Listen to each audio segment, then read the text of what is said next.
Pessoal, estamos aqui com o segundo encontro do Temas de Processo Civil. Esse projeto aí que nós, amigos, estamos tocando a partir desse momento. Já temos um encontro que falamos sobre os impactos da PEC nos recursos especial e recurso extraordinário. E agora estamos aqui nesse segundo encontro para falar do problema da conexão e, mais especificamente, do problema do artigo 55, parágrafo 3º do Código de Processo Civil de 2015. Estamos aí com o Eli, com o João, com o Thiago Siqueira, o Minami, o Gustavo, o Lucas Buril, o Leonard. É um projeto que tem vários sotaques. Esse é o nosso objetivo, discutir tema de processo civil com um tom de formalidade e com a profundidade que a gente acha necessária para discutir o processo civil. Estamos aqui, então, sigam o nosso projeto nas redes sociais. Nós agora temos uma página no Facebook, também temos uma conta no Instagram, Temas de Processo Civil. E sem mais delongas, a gente já pode partir para o que interessa, que é o debate. O Thiago Siqueira vai dar uma contextualizada aí no nosso tema e vamos, a partir disso, debater o tema da conexão a partir daquelas duas perguntas que vão orientar a discussão que a gente divulgou nas redes sociais. A primeira pergunta, que se refere ao artigo 55, parágrafo 3º do CPC, e qual é a sua extensão e se ele se presta a julgamento de casos repetitivos. E uma segunda pergunta que também vai orientar o nosso debate é se a reunião de processos para julgamento conjunto é, de fato, a melhor técnica para julgamento dessas causas. Siqueira, prazer falar contigo. Fala, pessoal, tudo bem? Um prazer estar aqui com vocês. Então, a ideia aqui nesse início é eu dar uma contextualizada no tema, falar um pouquinho de conexão para depois a gente poder debater com base aí um pouco melhores o artigo 55, parágrafo 3º, né? Bom, o que é conexão, né? Quando a gente fala de conexão, do que a gente está falando? Conexão nada mais é que uma relação entre duas ações, entre duas demandas. Duas demandas que não são idênticas, porque sendo elas idênticas, a gente teria um outro fenômeno da duplicidade de litispendência, mas duas demandas que têm pontos em comum. Então, elas não são idênticas, mas elas são parecidas em alguma coisa. E sempre se percebeu que, havendo ações, demandas com pontos em comum, isso provocaria efeitos sobre o processo. No caso do processo civil brasileiro, a gente pode falar aqui de 3 efeitos diversos, que é a reunião dessas ações para julgamento conjunto com modificação de competência, a admissibilidade da reconvenção e a admissibilidade do litisconsórcio. Bem, mas quando é, então, que a gente tem conexão entre ações? A doutrina, ao longo do tempo, sempre debateu milhares de critérios para isso, e o critério que ficou, digamos, mais famoso, o critério vencedor, é um critério elaborado lá no século XIX ainda, por um autor italiano, que é o Matteo Pescatore, e é o critério que foi justamente adotado no Código de 73, no artigo 103, e no novo Código, no artigo 55 caput, que fala que há conexão de causas quando há entre essas causas identidade de pedido ou de causa de pedido. Então, havendo identidade de pedido ou de causa de pedido, mas eu não tendo uma identidade total entre os elementos da demanda, eu teria conexão que pode provocar efeitos sobre o processo. E é importante diferenciar a conexão dos seus efeitos. A doutrina coloca isso com bastante tranquilidade. Esse critério, eleito pelo Código de 73 e pelo novo Código, ele nunca esteve imune a críticas da doutrina. E é importante a gente entender essas críticas porque elas explicam um pouco, a meu ver, ao menos, do que trata o artigo 55, parágrafo 3º. A gente pode falar aqui de 3 críticas distintas bem rapidamente. Primeiro, então, o Código fala em identidade de pedido ou de causa de pedido. Só que quando a gente fala em pedido ou de causa de pedido, tanto um quanto o outro elemento, eles podem ser decompostos em 2 elementos diversos. Então, pedido, a gente fala em pedido imediato, modalidade de tutela jurisdicional, e pedido imediato, o bem da vida buscado. E a causa de pedido, a gente fala de fatos, aí a doutrina diverge, causa de pedido remota, etc., fatos e fundamento jurídico. O que a doutrina sempre colocou é que não basta a identidade de qualquer desses elementos para configurar a conexão, porque imaginem, eu ter identidade de 2 ações diversas pela modalidade de tutela jurisdicional buscada, condenação, constituição ou declaração, isso não poderia ser suficiente para reunir essas ações. Então, a doutrina sempre falou, olha, quanto ao pedido, a identidade diz respeito sempre ao pedido imediato, ao bem da vida. Então, por exemplo, ações em que se discute propriedade de um mesmo bem concreto. essas ações sim são conexas, devem ser reunidas, etc, etc. E quanto à causa de pedir, o que a doutrina sempre falou é que não basta a identidade de teses jurídicas, mas sim identidade quanto aos mesmos fatos. Então, por exemplo, há um mesmo acidente aéreo, um mesmo acidente automobilístico, e as várias demandas decorrentes desses acidentes são então ser reunidas para julgamento conjunto. Então, a identidade de tese sempre foi essa tese, a identidade de fundamentos jurídicos nunca se entendeu que isso seria conexão, isso seria uma outra relação de demanda que a gente chama de afinidade. E isso é muito importante para entender o tema do debate de hoje. Prosseguindo, uma outra crítica que a doutrina sempre fez é que essa identidade não precisa ser total, basta que uma parte da causa de pedir seja idêntica a uma parte da causa de pedir de outra demanda. Então, não precisa haver uma identidade total entre os fatos, por exemplo, de ações decorrentes do mesmo acidente, justamente porque nunca vai haver uma identidade total entre esses elementos. Então, cada pessoa sofre consequências próprias em relação, por exemplo, a um acidente automobilístico que propõe ações próprias, basta a identidade de uma parte dessa causa de pedir decorrer do mesmo fato base, do mesmo acidente, para que eu tenha o fenômeno da conexão e isso justificar a reunião de demandas. E, finalmente, para poder finalizar, a ideia de que a conexão é a identidade entre esses elementos das demandas, ela sempre deixou de lado o fato de que eu posso ter outros tipos de relação entre os elementos da demanda, e não só de identidade. Então, por exemplo, uma relação de prejudicialidade, uma relação de oposição, de contrariedade. A doutrina sempre explorou isso, e nesse tema não dá para deixar de recomendar um livro de um processualista capixaba, meu conterrâneo, que é o Bruno Silveira de Oliveira. O livro chama Conexidade e Efetividade Processual, que explora isso na doutrina brasileira, a meu ver, melhor do que ninguém.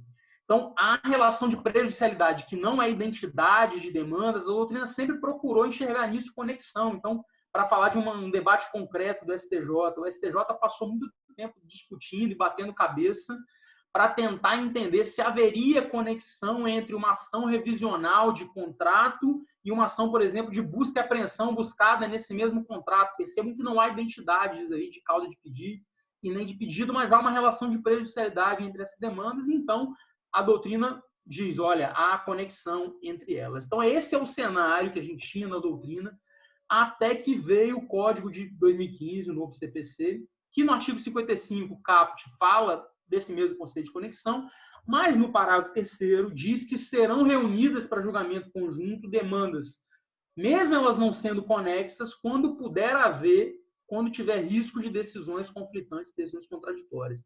E aí, então, é que surge o debate qual que é a amplitude desse dispositivo. Ele seria simplesmente para abarcar no conceito de conexão essas outras relações entre demandas que não de identidade? Então, essa é uma ideia que parte da doutrina defende, uma ideia mais conservadora. Ou ele serve para poder garantir a reunião de demandas quando há identidade, por exemplo, de teses jurídicas entre elas, quando elas são demandas repetitivas, por exemplo. Então, esse é o debate que está posto hoje na doutrina e é o debate que a gente vai fazer aqui hoje. Então, essa foi uma ideia só para contextualizar um pouquinho esse debate. Eu devolvo a palavra ao Fred para poder dar prosseguimento aí. Maravilha, Siqueira. A contextualização, então, do tema está posta. Eu até já tenho uma observação, antes de passar a palavra para o Minami, no sentido de que a redação do parágrafo 3º, ele estabelece uma relação entre demandas e exclui essa relação entre demandas como uma hipótese de conexão, de modo que o legislador ele parte do pressuposto de que a conexão é, desde sempre, a identidade entre elementos da demanda. Não sei se é uma questão para debate, mas, Minami, está com a palavra, a gente pode já começar a debater o tema. Olá, meus caros. Satisfação estar aqui com todos vocês. Só contextualizando aqui o nosso telespectador, nosso ouvinte, enfim. O nosso querido Leandro está com um probleminha lá de energia, mas não é nada grave, então não fiquem desesperados, é algo relativamente tranquilo. Quer dizer, ele disse pra gente que está no Brasil, ele sempre está por aí zoando pelo mundo, eu não sei nem se ele está aqui, mas partindo da premissa de que ele está aqui pertinho da gente, é só um probleminha técnico rápido. Esse livro aí que você citou, meu caros amigo Carlos Fred. Eu não sei em que momento vocês vão assistir esse vídeo, mas ele estava num preço excelente na Amazon. Eu não sei nem se a gente está ganhando nada também para isso, mas para divulgar aqui o trabalho, que é muito bom mesmo, fica aqui a dica para quem quiser, para mostrar que a gente nem está ganhando nada, não vamos nem deixar o link, você corre direto lá no site e dá uma olhadinha. Eu não quero tomar muito tempo aqui da gente, só fazer aqui uma rápida ponderação para ouvir os colegas, que eu estou aqui mais para aprender também, principalmente para aprender. Existe uma curiosidade nesses livros que tratam do tema de explicar a razão da conexão e tal, como o Thiago bem levantou aqui de forma excelente. Mas, às vezes, eu lembro que quando a gente está tratando desse tema, novamente retorno aqui do tema da sala de aula, mas quando a gente está ensinando isso, as pessoas perguntam, e para que eu vou juntar essas causas? A gente normalmente diz assim, a gente vai juntar essas causas por uma questão até de economia processual, ou a gente talvez vai juntar essas causas para evitar que as decisões elas sejam contraditórias, conflitantes. E me lembra muito a história do... Vou fazer aqui um pequeno corte, mas me lembra muito a história quando eu vou ensinar embargos da execução. Que a gente explica todas as hipóteses, quando chega na última, diz lá, o que é que você pode suscitar embargos da execução? Você ensina inciso 1, inciso 2, é quando chega no final qualquer matéria. Pô, se podia qualquer coisa, por que você ensinou esses incisos todos? É a mesma história das medidas executivas, tipos que eu escuto tantas pessoas falarem. Começa assim, o juiz pode tudo, por exemplo, se pode tudo, por que vai dar exemplo? Então, uma dúvida que surge sempre quando eu estou apresentando esse artigo, e que aí eu quero ouvir vocês, essa história de que evitar decisões conflitantes. Então, precisava das outras hipóteses, porque não começou logo aí e não burilou esse parágrafo para ser só ele. Fica aqui a minha provocação. Quer o direito à réplica, Thiago? Ou já vamos passar a palavra para o Eli já? Ativa o som. Pode passar para o próximo aí, para a gente poder conseguir ter tempo de debater. Eu queria fazer só um comentário um pouco na linha do Minami sobre como é que a gente tem que ler esse artigo, tá? Mas antes de fazer o comentário que vai ser breve, eu queria de novo mandar um abraço para todos vocês, meus amigos. É muito bom estar aqui com vocês, é muito bom fazer parte desse projeto. Se tem alguma coisa boa desse período atípico que a gente está vivendo, é o surgimento de iniciativas como essas, né? Nós nos conhecemos há muito tempo, conversamos, mas não tínhamos tido o ânimo de começar um projeto como esse. Eu achei muito bacana, então eu queria parabenizar aí a ideia e estou feliz de ser convidado e participar com vocês também. Mas eu acho que o enquadramento desse tema, e sem entrar propriamente nele, é mais uma questão de como se lê, e me parece que um código novo tem que ser lido também com premissas novas, não é? E esse é um dos temas que foi mexido, é um dos temas que foi modificado. Ele está relacionado à noção de eficiência processual. E ele dialoga com os dispositivos que falam lá da parte de possibilidade de cooperação jurídica, não é? Prática de atos concertados. Quando eu estava lendo, eu sei que ele fala de risco de decisões conflitantes aqui, especificamente do dispositivo, mas imediatamente sempre me vem a ideia, por exemplo, do regime de agregação de ações, conhecido lá em Portugal, quer dizer, a prática de alguns atos concertados. Quer dizer, talvez você não precise, em outros modelos aqui, não é o que está positivado, mas em outros modelos você não precisa nem ter a decisão sendo prolatada pelo mesmo órgão. Mas a gente precisa enxergar essa ampliação aí, ou que o professor Minami falou de por que não tem só esse inciso, é um pouco esse direcionamento relacionado à eficiência, à concertação de atos, a flexibilizar um pouco aqueles institutos tradicionais, como era lido a relação entre demandas a partir da identificação específica de seus elementos, né, feito de maneira muito técnica, e o Thiago explicou um pouco a questão em relação à causa de pedir e ao pedido, mas eu acho que essa é uma premissa para o que se vai suceder. É que esse dispositivo, no novo CPC, ele está num conjunto relacionado à eficiência. E ele dialoga, e aí essa é uma das questões que vai aparecer mais para frente, um pouco com o regime de gestão de causas repetitivas. Se é que ele se aplica ou não, enfim, ou de que maneira isso dialoga, porque, sem sombra de dúvidas, o código ele veio tentar racionalizar um estado de coisas e de insegurança jurídica, né? Então, era essa a primeira premissa quanto a como é que a gente lê que eu queria fazer.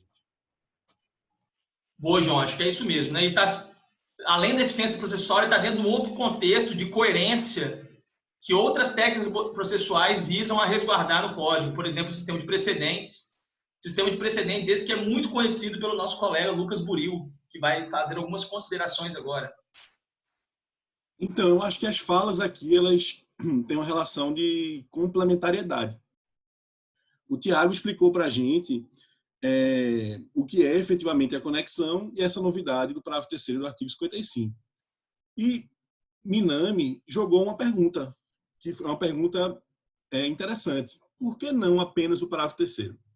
Bem, a resposta a essa pergunta, ela está na historicidade do direito processual civil. Na verdade, a conexão, ela não é aquilo que está no parágrafo 3º, ou melhor, ela não foi aquilo que está no parágrafo 3º no Código de Processo Civil de 73. Então, o que é que significa isso? Que significa que, se a gente olhar para trás, a gente vai ver que, havendo realmente pedido ou causa de pedido comum, a gente já tinha conexão.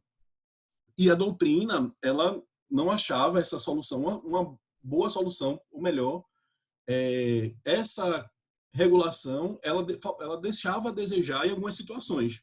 Então, por exemplo, se a gente imaginasse hipóteses em que não havia realmente nem pedido nem causa de pedido comum, o Tiago mencionou isso, ainda assim haveria o imperativo de reunião dessas demandas para que elas fossem processadas e julgadas conjuntamente, para evitar decisões conflitantes.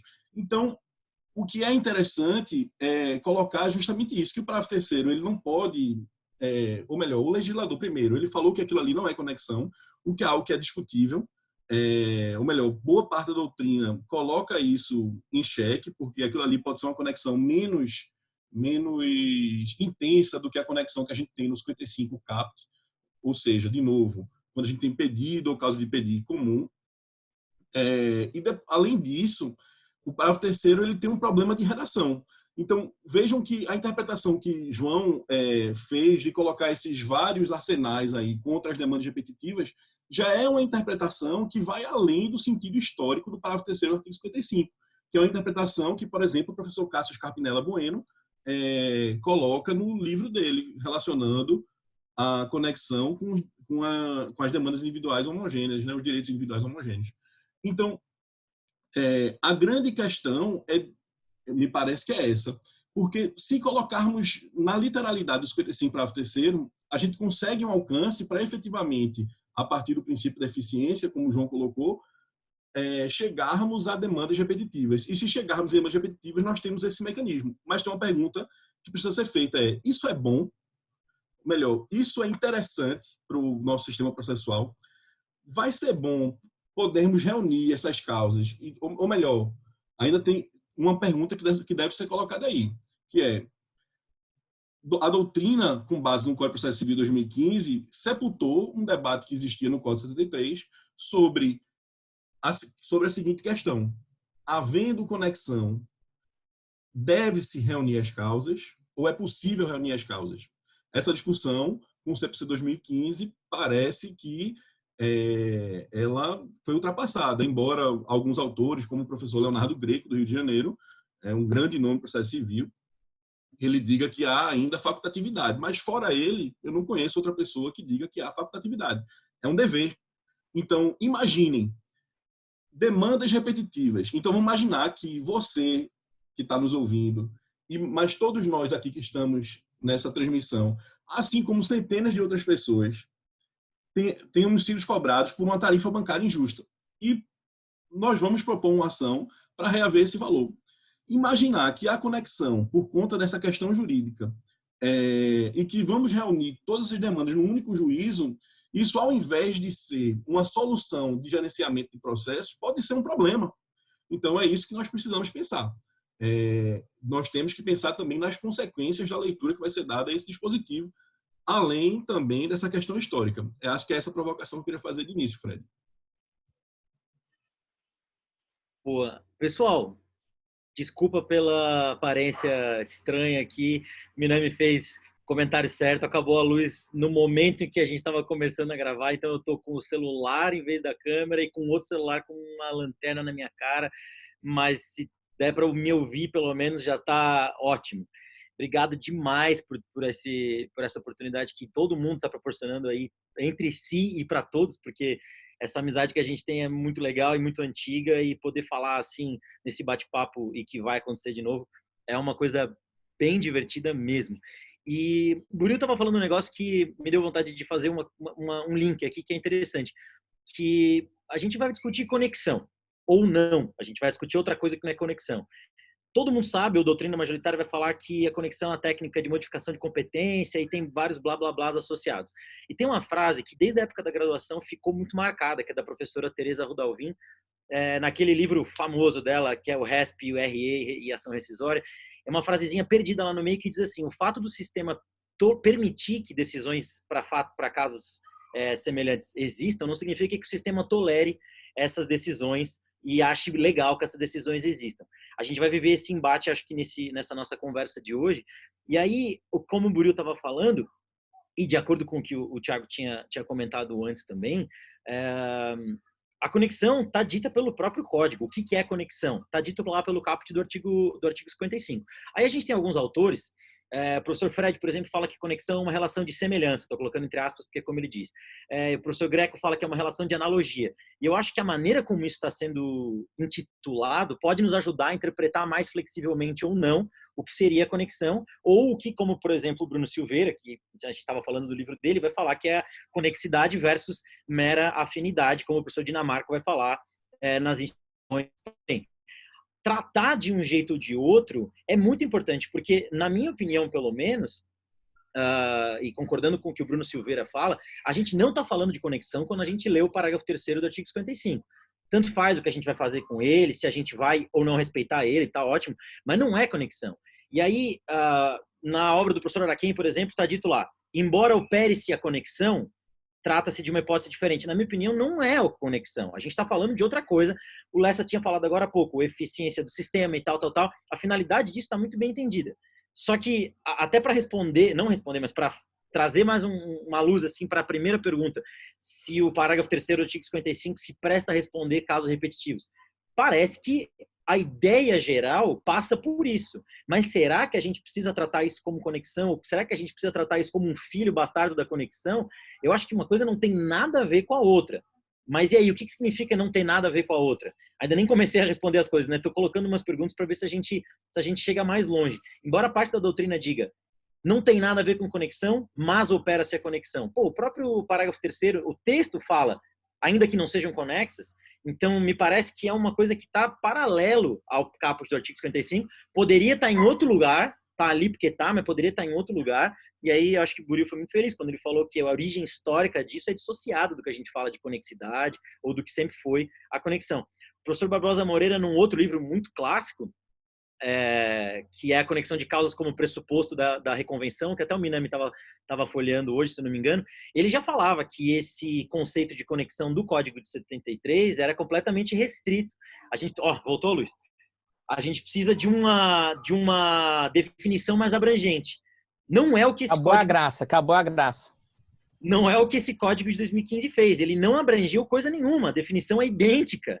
Só que ele pegou e colocou alguma coisinha a mais no parágrafo 3º. Então, será que está certo isso? Ou, como a segunda pergunta fala, será que é bom a gente falar que esse parágrafo 3º está ali? Será que é bom reunir demanda mesmo? Só para a gente poder conversar mais sobre isso.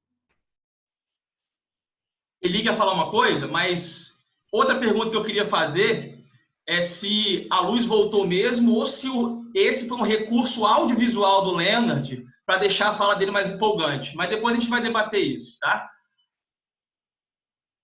Bom, vamos lá. É sempre um prazer falar com vocês. Acho que esse projeto está se tornando cada vez mais interessante e o debate de hoje, de tudo que a gente já ouviu até aqui, é realmente bastante importante, bastante rico, né? Eu queria fazer algumas provocações, na verdade. Eu concordo com praticamente tudo aqui que foi dito. Algumas considerações que eu acho que são comuns a todo mundo que se manifestou até agora. Quer dizer o seguinte, que o artigo 55, ele contempla, na sua essência, aquilo que a gente entende por conexão e, por via de consequência, a partir desse tipo de relação entre demandas, ele estabelece uma forma de modificação de competência para reuni-las no juízo prevento, né? E uma segunda coisa, que é o que trata o parágrafo 3º, que a gente concluiu que não tem nada a ver com conexão, e eu concordo com isso, é mais uma forma de reunião de demandas que está fora desse conceito, desse espectro de conexidade. Acho que essa é uma premissa comum. Uma primeira provocação que eu quero lançar em cima dessas ideias que eu acho que são compartilhadas por todos nós é a seguinte. Eu concordo com o que o Budil falou sobre a possibilidade de abrangência desse parágrafo 3º atingir demandas ou situações jurídicas que têm um potencial de causar demandas repetitivas. Ele deu ali o exemplo da cobrança tarifária de um banco.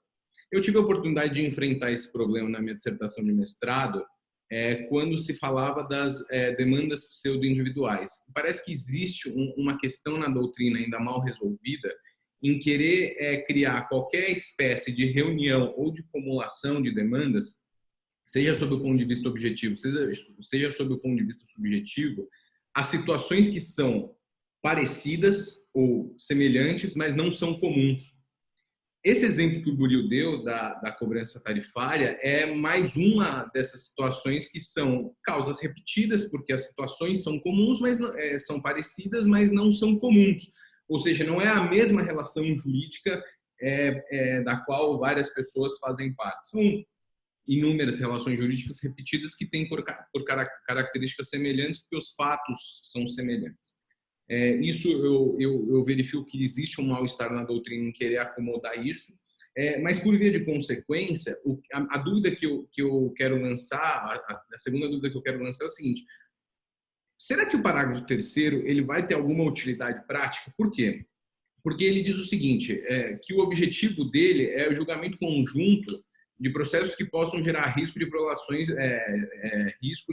de decisões conflitantes ou contraditórias.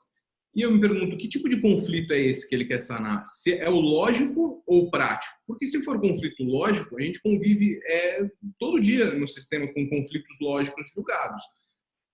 E não me parece que esse seja um problema tão grande a ponto de ter de mexer na modificação de competência para que eu tenha que reunir demandas, ou seja, eu crio um mecanismo para tentar solucionar um conflito lógico que ele é muito mais problemático do que o próprio conflito lógico. Se você pensar que esse tipo de demanda trazida pelo Budil pode se espalhar pelo Brasil inteiro, eu vou ter que fazer uma investigação para saber qual que é o juízo prevento, porque se o juiz que não é prevento invocar o parágrafo 3º, vai ter um conflito de competência. Então, eu teria que descobrir no Brasil inteiro qual que é o juízo prevento. Aí vamos supor que o juízo prevento seja o juiz da comarca do interior de um estado X. Então, todas as demandas vão migrar para lá porque o juiz resolveu, num ato de heroísmo e coragem, resolver demandas repetitivas a partir do parágrafo 3º. Se o conflito que ele visa solucionar é prático, então a gente tem um problema de redundância, porque o conflito prático já está solucionado pelos critérios de conexidade. Do meu modo de ver, né? Não sei se todo mundo concorda. Então, eu vejo uma dificuldade muito grande do parágrafo 3º ter uma utilidade realmente maior do que aquilo que a doutrina procura dar a ele. E sempre quando a gente recorre à doutrina, são usadas palavras assim um pouco genéricas.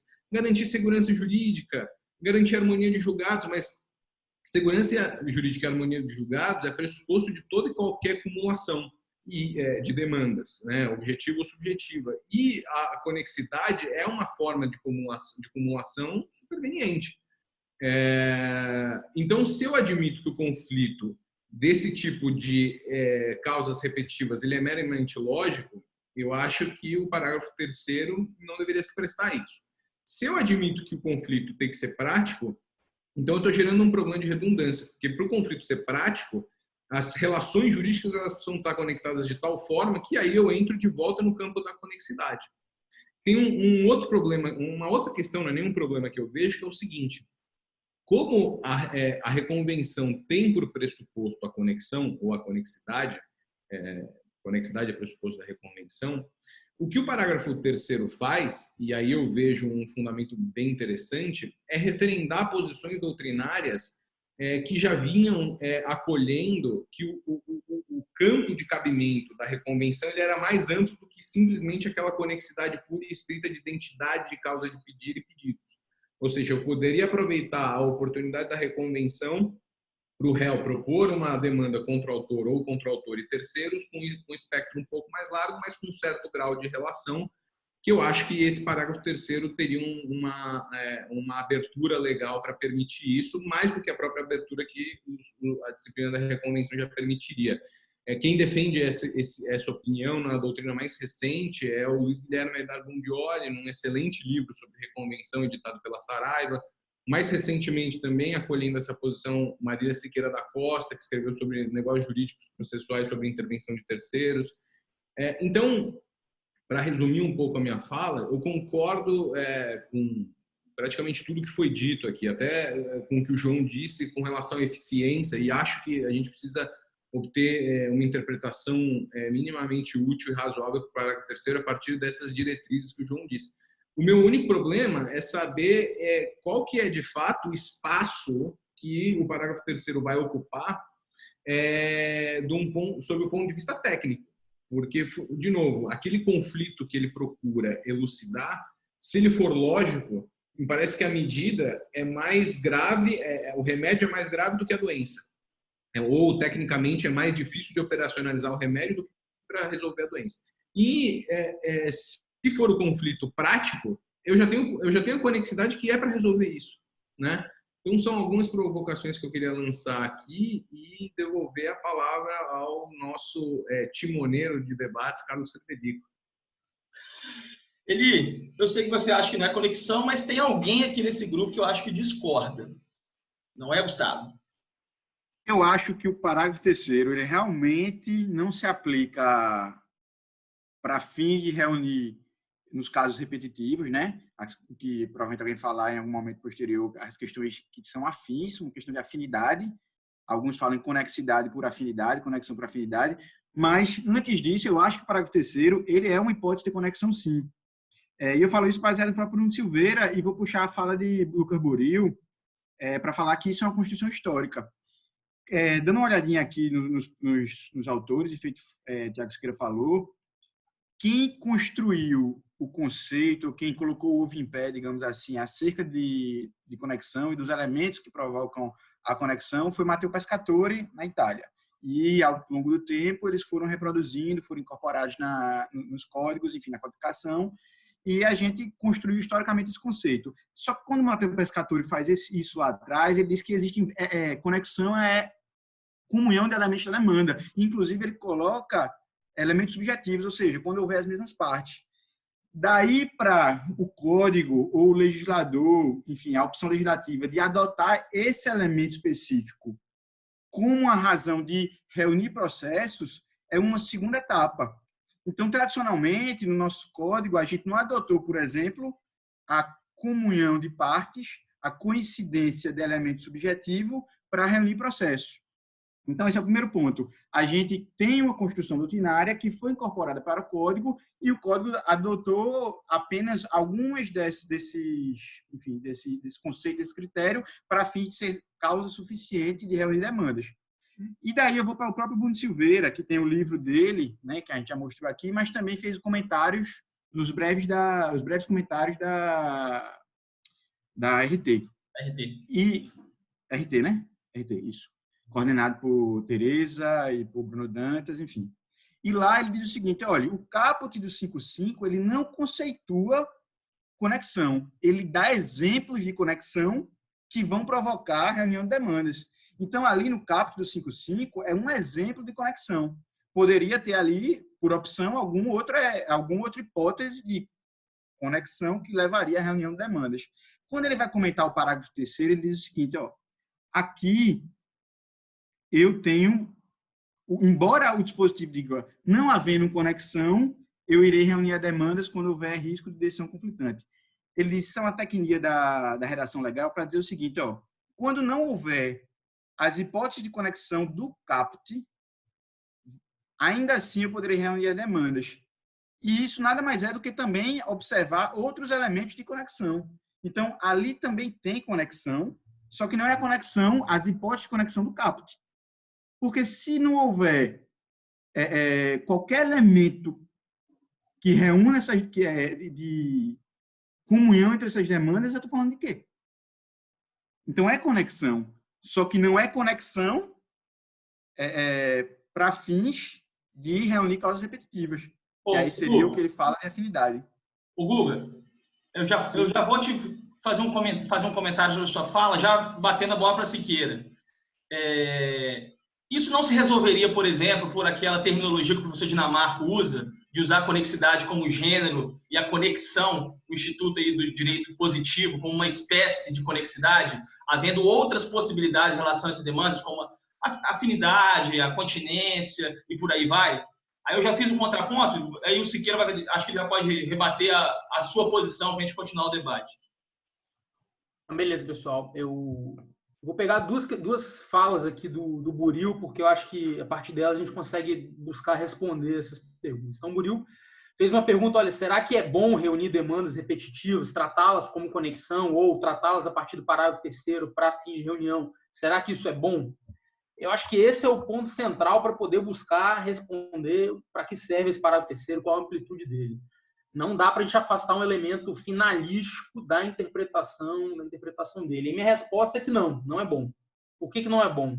O código tem outras ferramentas, tem outro arsenal, outras ferramentas fazem parte desse arsenal para poder lidar com isso. Então, o código tem um sistema de precedentes que lida bem com questões de direito que sejam comuns, tem sistema de causas repetitivas, IRDR, recursos repetitivos para poder lidar com demandas análogas e repetitivas. A gente tem sistema de processos coletivos para poder lidar com isso. Então, acho que não é bom a gente encaixar isso no parágrafo 3º para fins de reunião de demandas, que é uma das possíveis consequências dessa semelhança, conexidade, proximidade de causas. Uma dessas consequências é reunir.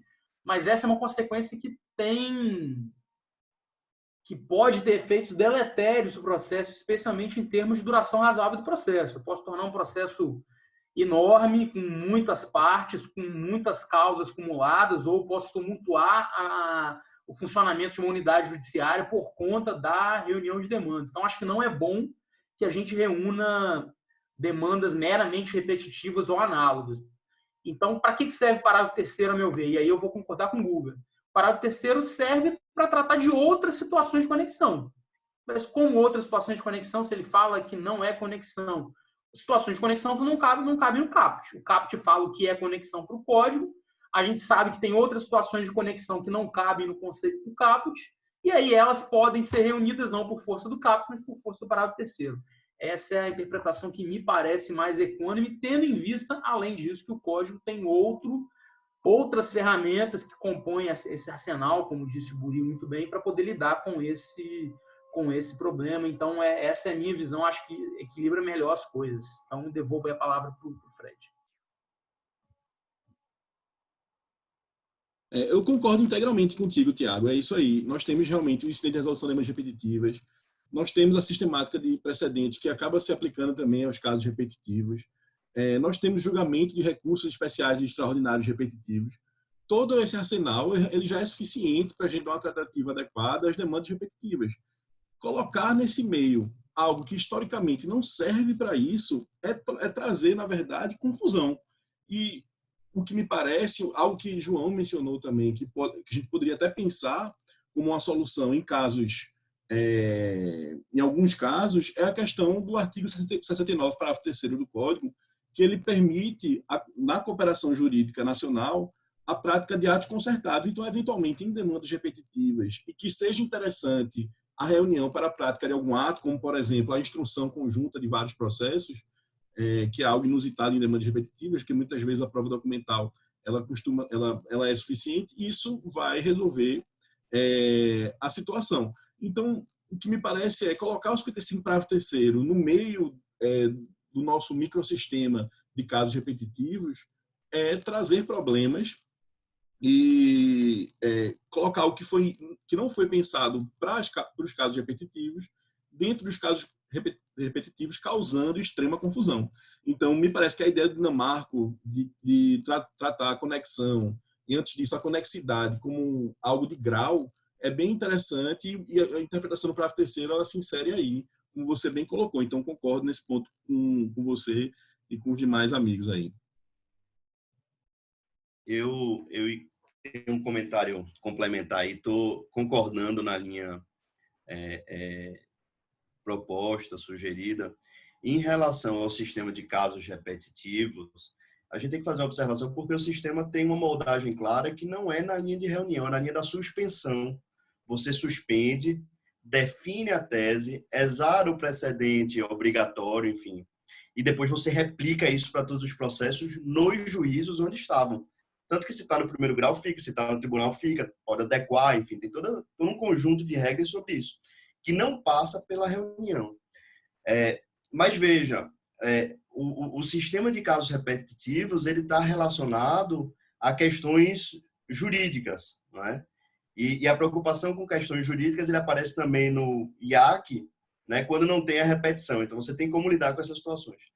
Talvez aqui, isso aponte, e é um problema que eu queria colocar aqui, mais próximo ao 69, voltando ele de cooperação, concertação de atos, as questões fáticas, não é?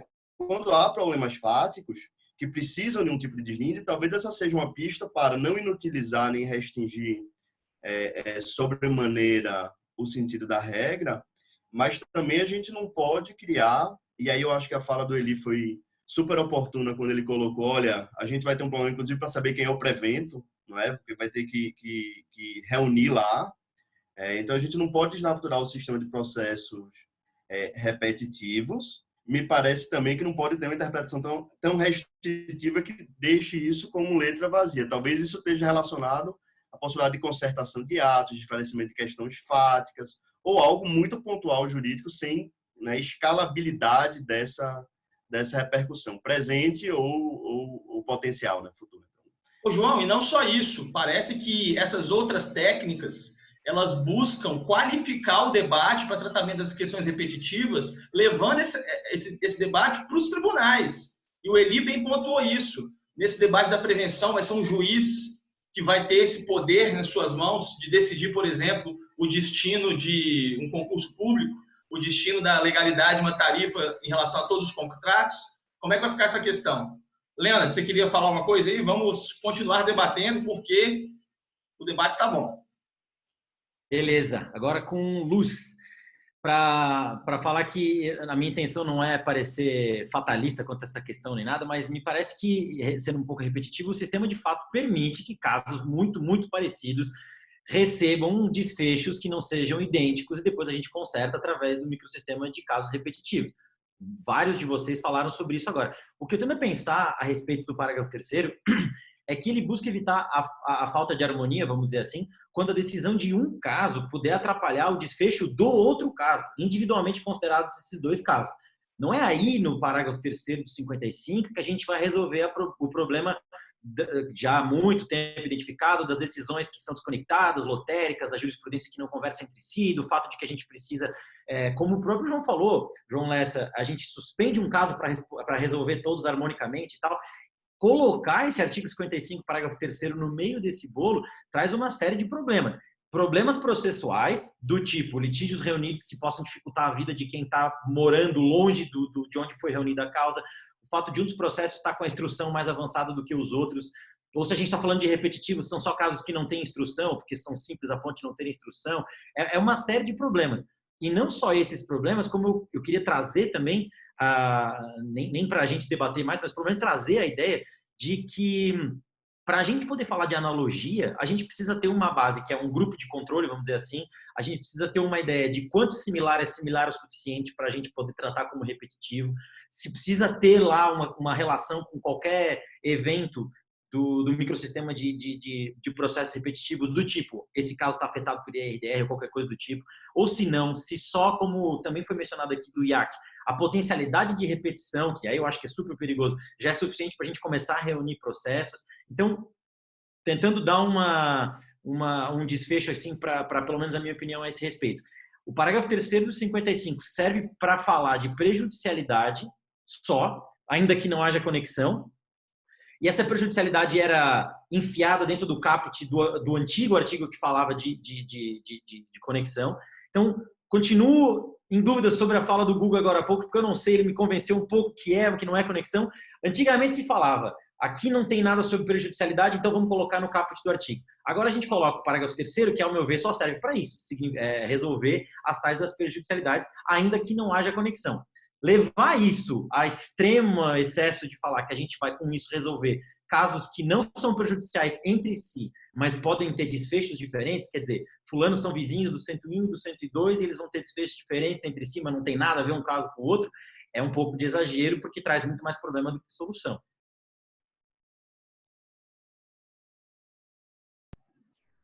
Posso fazer uma rápida observação? Claro que pode. A gente tem que lembrar que a conexão ela também vai produzir um efeito importante lá na fase recursal. O parágrafo único, certo, do 930, ele diz que recursos interpostos em causas conexas deverão ser reunidos no mesmo relator.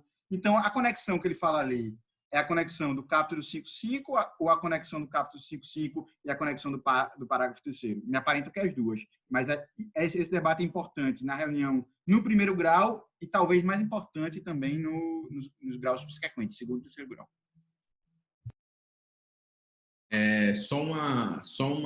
Um comentário, na verdade, 2 comentários muito breves. Acho que estou de pleno acordo com relação a tudo que o pessoal falou sobre inserir o parágrafo 3º no contexto do tratamento de casos repetitivos. Você tem inúmeros problemas, tem problema de representatividade, você tem problema de escolha do caso, você tem... Enfim, além de tudo, se você admitisse que a lógica do parágrafo 3º é para tratamento de casos repetitivos, você tem que rezar para alguém suscitar o parágrafo 3º antes de qualquer causa chegar no tribunal, porque senão você tem a sobreposição de RDR, ou seja, a bagunça está instaurada por uma simples interpretação do parágrafo 3º. Uma segunda coisa bastante breve diz respeito à possibilidade que o parágrafo 3º tem, e isso foi já suscitado pelo Thiago Siqueira, de contemplar hipóteses de conexidade que já eram admitidas pela doutrina, mas não necessariamente expressas no texto de lei. Então, se a gente fecha para excluir o parágrafo 3º, do contexto de casos repetitivos, só para assumir que ele pode ser invocado como fundamento para reunião de demandas, com esse grau de relação, prejudicialidade, enfim, me parece que esse seja o caminho teórico e prático mais seguro para percorrer.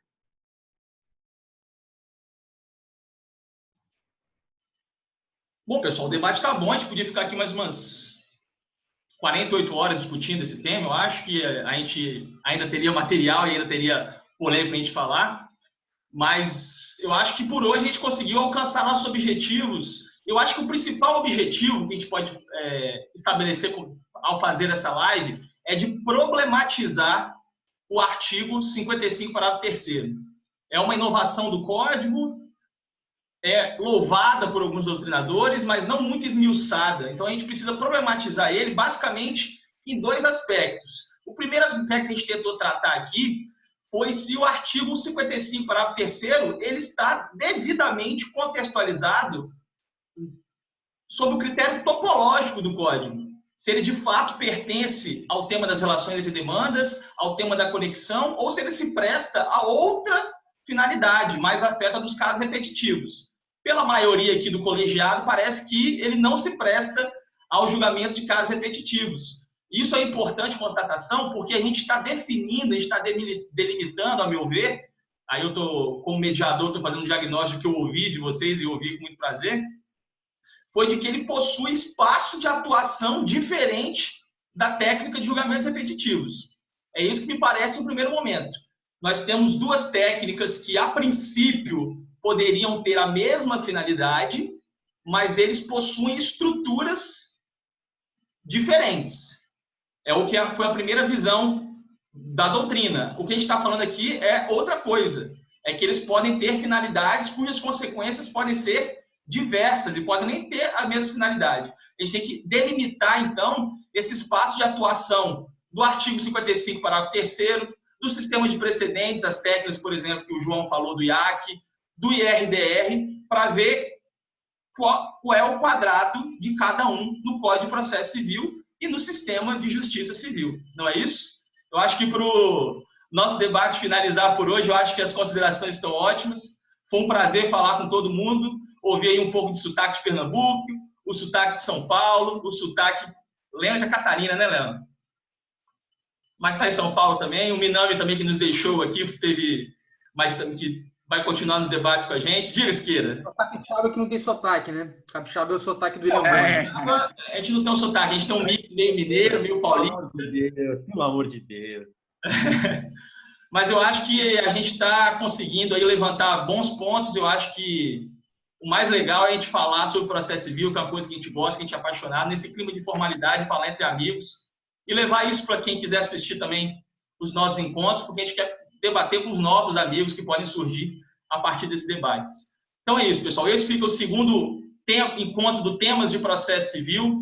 Não esqueça de nos seguir no Instagram, no Facebook, a divulgação do vídeo vai estar lá. Nós vamos sempre procurar divulgar os encontros com antecedência. Estamos com um planejamento aí de fazer lives para permitir a participação do público, a participação de quem quiser debater conosco. Nosso objetivo é justamente esse, é democratizar aí o debate e conversar informalmente sobre o processo civil e rever os amigos. Um abraço para todo mundo. Valeu, pessoal. Um abraço. Até semana que vem. Valeu. Valeu, abraço, pessoal. Até a próxima.